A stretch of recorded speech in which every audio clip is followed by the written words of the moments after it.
جی بہت شکریہ میم. پتہ لگا ہے کہ مہنگائی ختم ہو گئی ہے. کل جو اکنامک سروے آیا ہے, اچھا کتابوں میں ختم ہو گئی ہوگی, جھوٹی میں اور اشتہارات میں ختم ہو گئی ہوگی. وہ جو اربوں روپے کے خربوں روپے کے میڈیا کی آواز بڑھنے کے لیے اخباروں میں جو 5-5 صفحے کے اپنی وہ تصویریں دے دیتے ہیں, ان اشتہارات میں ضرور ہو گئی ہوگی. لیکن سب کو پتہ ہے کہ یہ جو کل انہوں نے اپنا اکنامک سروے پیش کیا ہے وہ عوام بجٹ نہیں ہے, وہ عوام کا دشمن بجٹ ہے.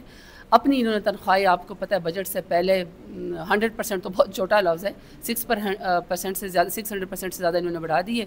2200 ارب کا ایک کسانوں کا نقصان ہوا ہے, کسانوں کی کمر ٹوٹ گئی ہے. اور ہمارے دور میں 6.1% پہ ہم جی ڈی پی لے کر گئے تھے جو ہائیسٹ گروتھ تھی. ان کی جو موجودہ گروتھ ہے یہ کہہ رہے ہیں کہ جی ہم 2.5% سے جو ہے 2.7% پہ لے کر گئے تھے. تو ہمارے جو عمران خان کے دور حکومت کی جو 2022 میں حکومت گرائی تھی 6.1% جی ڈی پی سے, تو یہ ابھی بھی میچ نہیں کرے.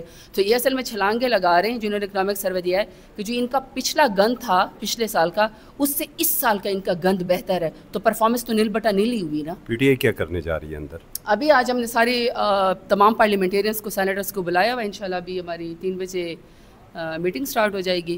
اس کے بعد کا بھی آپ کو لائے عمل دے گے. لیکن یہ جو فارم 47 کی حکومت آئی ہے, یہ جو انہوں نے عوام کے اوپر جو ہے یہ جو بم گرائے ہیں, جنہوں نے کوئی ریلیف عوام کو نہیں دیا, ٹیکسیشن ہے, کوئی ٹارگیٹ انہوں نے پورے نہیں کیے ہیں, وہ انشاءاللہ ہم ان کو تقریر نہیں کرنے دیں گے. تقریر نہیں کرنے بالکل دیں نہیں گے. کرنے دیں گے. Thank you.